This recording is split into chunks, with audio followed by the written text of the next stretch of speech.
Welcome to Withdraw Consent. I'm Jack. Now, this is going to be part 12 of the Holocaust series, where we're just going to muse about the different motivations for the Holocaust story being created. And so we've already gone into in part 10 about the 6 million number and how this had to happen, whether it happened or not, as a fulfillment of prophecy in Judaism. So it mattered that, but that's not the aspect we're going to talk about. We're talking about two different aspects here. We're going to talk about the villainizing aspect and then the victimizing aspect, or victimization act. And then we're going to see what the Holocaust prevents from happening in the future because it's been villainized, and what actual gain was made for the Jewish people. And so basically, first, we're going to talk about the villainizing. This is really simple stuff because once I say it, you're going to be like, oh, yeah, okay. Basically, what they did was the creation of the Holocaust story creates the vilification of National Socialism. Of course, this is important because it goes against National Socialism goes against every Jewish plan in banking and homogenization and all this different stuff, which we're going to discuss in a little bit.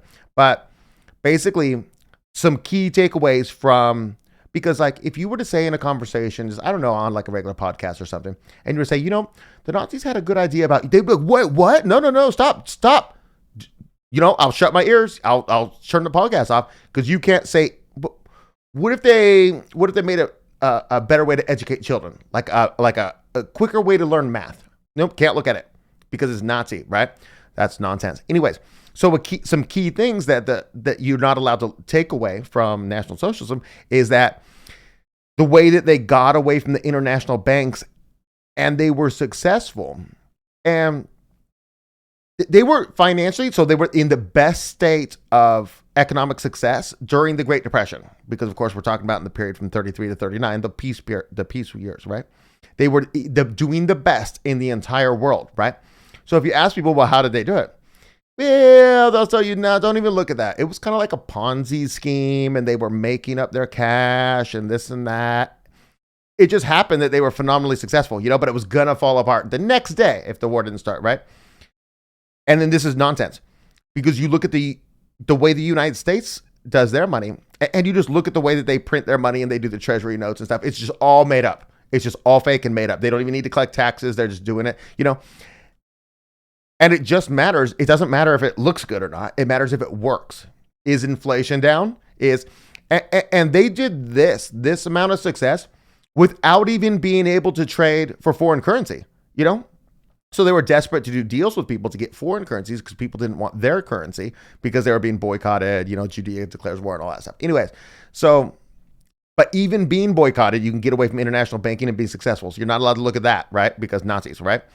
And you're not allowed to look at National Socialism either, because if you were allowed to do that, you would be able to see what the morality of a country looks like without Jews involved.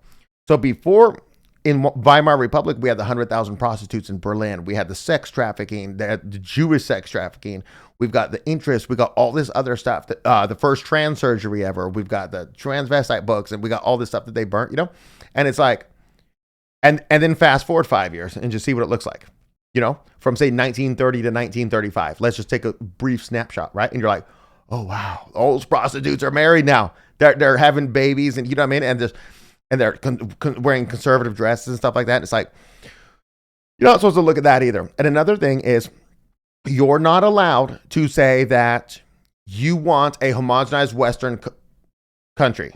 Any country in the West, you're not allowed to say. You could say it about China. That's fine. You could be Chinese and be like, China's for the Chinese. Well, yeah, it is. You know what I mean? And Britain's for the British. Oh, you racist. You a Nazi? You know what I'm saying? And so I even argued with Victor when we were putting this outline together, because it's like, it's only Western countries. It's only white countries that the Nazi words apply to. Now, in some different areas, it's applied to other countries, people from other countries. But as far as homogenization goes, the expectation is that Kenya is for Kenyans. Like, that's the expectations, If you tried to say, hey, let's move a bunch of Australians into Kenya, they would then call you colonizers. Anyways. So then this is, that's a big one, honestly. And because then that goes into all the immigration problems and this and that. And okay, so another one is eugenics. And I know this is not a popular one, but there's negative eugenics and there's positive eugenics. It's like, Negative eugenics is where they do it with the corn and then they mate the corn with itself and then they discard the waste, you know? And so if you were doing that and then aborting children as eugenics, that would be really terrible, I think. But then there's positive things you could do. Like you could do scientific research into looking for, like you're dating a girl. And we talked about this before, Gattaca situation. You know, you're dating a girl and you look for genetic modifiers you look at genetic markers to see if they're going to have a good chance of during recombination to make good children. And you just want to know, like, because if they said, man, you're at 40% for Down syndrome children, you want to have 4 children, you know? Oh, you know what I mean? Maybe date someone else, I would just say. And so anyways, you're not even allowed to look at that anymore because Nazis, eugenics, Nazis. Anyways, so there's probably more things we could add in there. That's what we came up with on the villainizing side. And so now I want to go to the victimization side. Now, the first thing I just want to talk about, even though I don't know if it's the most important, is reparations. And this was so fascinating. So I had 4 nights this week after work to do all the editing for the 3 videos, thumbnails, stuff like that, and then to do the research for the filming this weekend. And I spent one whole evening on reparations, and it was amazing the stuff I found because they don't give you easy answers, right? Even on Yandex, I went to Yandex, and I know it's owned by Jews, whatever, but the Russian one, but you can find a lot of stuff that you can't find on Google and stuff. Anyway, so I got a great reference below. It's the only reference in this video. And so I'm going to put a screenshot up from it. I'm not going to read the whole thing. As you can see, it's quite long. But basically, the key takeaways here are that the entire cost of the war was 320 billion USD at the time, right? And then they had the Marshall Plan, which brought loans to Europe from the US to rebuild. Nonetheless, Germany was still ordered to pay over $23 billion in reparations. By 1965, it had paid off 4 billion USD. By 2000, accounting for interest, it had paid off almost 40 billion USD. Okay. So imagine this. Imagine I slap you in the face, right? And you say, hey, that's not cool. I'm telling you, or you owe me $500. I'm like, I don't have $500. You're like, cool. You just pay me $20 a week until it's done at a 10% interest rate. Wait, what?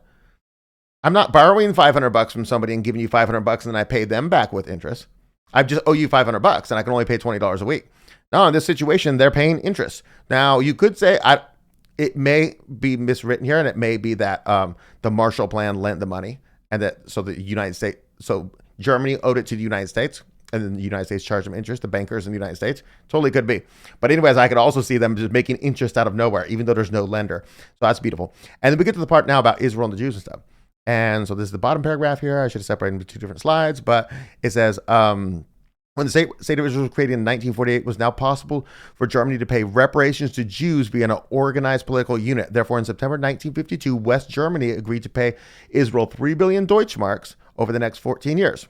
Furthermore, Holocaust survivors continue to receive restitution payments to this day. From 1945 to 2018, Germany paid over 86 billion USD to these survivors. Okay. It's amazing. It's freaking amazing. So they paid 23 billion total, right? Of that, they had to pay 40 billion because of the interest. So almost 50%, we'll say 45% interest ish, you know? And then 3 billion to Israel. That's not too bad. I mean, if you know, you got the stories, and it's not a ton, you know, but 86 billion to these survivors. So here's the deal. You're a Holocaust survivor, right? There's people, I've literally on Gab, it'll be too much time. I'll look to see if I've got it in my feed, and put some screenshots up. But there's literally people who are like, I survived 9 death camps. I survived 10 death camps, 11 death camps, right? If you tell the story, you get a massive check for the rest of your life. I was telling Victor, like, what if you were 12 when that happened? You know? So you were 12 in 1945, right? And so then now it's what, 79 years later. So now you're 91. And for 79 years, you've been getting fat checks your whole life. You've never had to work. You've been living in luxury. You just got to tell the story. You just got to tell a story. And if you're of the Jewish faith, you don't have any morality when it comes to lying to goyim. Like we've done this in the Talmud stuff. You're allowed to go lie in court as long as you do a ritual once a year. You can lie in court to the goy with your hand on the Bible, and it's not a sin at all. Anyways, so I just thought, man, I didn't even know that stuff. And so I think that that's really fascinating motivation, obviously. Let's go into other ones, right? The state of Israel. Okay, next. I mean, like, seriously, like, you could not have gotten away with that without the Holocaust story. Now, okay, so now we're going to go into we're still doing the victimization, but we're going to do favored status with Christians, right? Because Christians always hated Jews. Okay, just always Christianity has hated Jews. Now remember, in the Bible, right at the beginning, they decided to go to church on the Lord's Day, which was Saturday. The Sabbath is Sunday. They decided, it's in the Ten Commandments, honor the Sabbath, and they said, no, we're going to go to church on the Lord's Day, because if we go to church on the Sabbath, after church, all the Christians are going to go out and they're just going to kill all the Jews they can find, because they're going to be in a murderous rage by the fact that the Jews killed Jesus, which I'm going to have on here as a list. You're not allowed to say that on college campuses. And so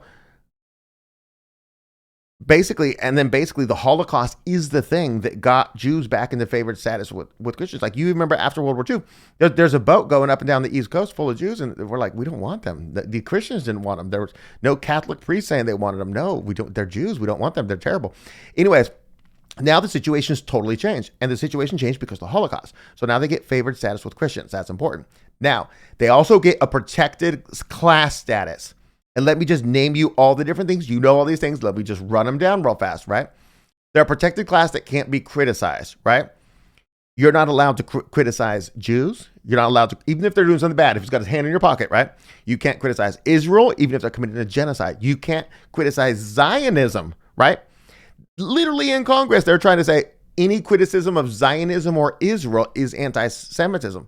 Like if you say, man, I don't like that trade deal with Cuba. I don't like that trade deal with Israel. Anti-Semite. This is so protected you can't even imagine, right? And even the religion can't be criticized, which is amazing, right? So you can't criticize like Islam in certain ways because you might get stabbed during a church service or something. You can criticize Christianity, and with Judaism, you're just anti-Semite if you do. And it's funny because it's the most easy religion to criticize. It's just doing stuff with kids. I mean, it's just the easiest. Anyways, so now here's the kind of I'm going to walk you down a path right here, but we all know this, right?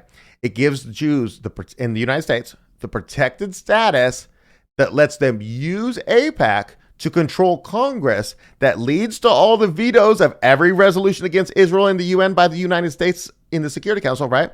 It gives them foreign aid, military aid, and we get the USS Liberty, where they attacked our ship, did a war crime, gunning down sailors in lifeboats, and we have to recall our planes and not attack them. This is where they get to, through a protected status that lets them have AIPAC, that lets them buy Congress, that leads to all these things, the foreign aid, military aid, the vetoes, and the USS Liberty. If they were any other people, AIPAC would have to register as a foreign agent. And if they did that, there's all types of laws and stuff that would apply to them as far as influencing our elections. And so that one's just huge, like amazing. Okay.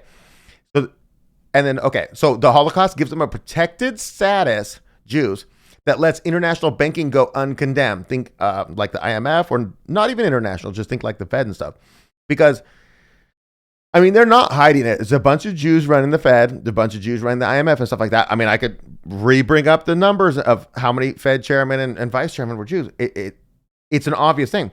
But you're not allowed to condemn them, or else that's anti-Semitic, even though it's so fraudulent. Anyways, in a similar vein, you can't call out control of the media and Hollywood and stuff. You could point to the numbers, and the disproportionality, and it's not talent, it's terribleness, and you're not allowed to call that out, or else you're anti-Semitic. And okay, I already talked about this one. You literally can't say that Jesus was killed by Jews on a college campus, right? That's HR 6090. We covered it. If you haven't seen that one, I guess I'll just put a link in the description, And yeah. So another one, Victor brought up because I had mentioned it to him. But like in Texas, they were having a Palestinian protest, which they had scheduled and stuff, and they would do some chants or whatever, I don't know, drums. And basically the police came over to the organizers and like, okay, here's the deal. Here's the rules. You know the law, right? You know the law in Texas. If you chant from the river to the sea, we're going to take everybody who does it to jail. If you chant, I forget what it was, like worldwide intifada or something like that, whatever their little slogan is. If you chant that, everybody who does is going to jail. Because First Amendment protected activity in Texas that's anti-Semitic puts you to jail, because the protected status of Jews is more important than the United States Constitution to an otherwise pretty good governor. He's not the best, but pretty good, right? As far as in comparison to others, I'll say, not in comparison to the ideal, right? I mean, I could just go on and on. Another one is the story of the Holocaust got Jews in the United States such a protected class, and Israel, right? That in the majority of states, if you own a company and you want to get federal contracting jobs, they literally send you over the anti-BDS form so that you can sign it saying you won't boycott, divest, or sanction Israel. Your company won't not order from this company because it's Israeli or whatever, right? Just imagine how much control that is. It's amazing. It's not direct control. It's this protected class control. It's AIPAC controlling Congress. It's you can't vote against them. Anyways, when you hear this list, like how long has this been going? Let me look. Hold on. 16 minutes and 24 seconds. Okay. So, well, it's on my end. I have a couple seconds at the beginning. Anyways, so it's that much stuff. And it's not just one of these. It's no one of these. They didn't do it just for the reparations. They didn't do it just to fulfill a prophecy. They didn't do it just for the state of Israel. It's all the things. They get all the things. And it's really the most successful story in the history of the world. It has to be. The most was gained from it, from just telling a story. And it's so funny, man. Okay. And then at one point in the reparations thing, they're like, yeah, I'm not gonna find it. But anyways, they were like, yeah. And then the Germany was paying the money directly to the World Jewish Congress, right? And it's like, wait, what? Because this is the pre-1948 State of Israel stuff. They were just paying money to the World Jewish Congress. Wow, like gangsters, right? And then, so then when they said, like, what did they, in that article, it says, what did they use the money for? They used 2/3 of the money that they got from Germany just to build factories and stuff, right? In Israel. And so basically, if you were a good revolutionary, like you were the terrorist who, bombed the Star David Hotel, whatever that one is called, if you were a good revolutionary, you just start a corporation. It's like, we got, 50 million Deutschmarks to put in so you could build this factory and stuff. So the people, the revolutionaries basically looted Germany through reparations, right? Took that money and funneled it straight into factories and then became profitable without having to invest the capital in order to create it's really a great scam, I'll tell you, Anyways, I thought this was interesting. Now, this list is not all inclusive. You could probably think of some things in the comments. This is what we got, just sitting down, brainstorming and figure it out. And hope to see you next time.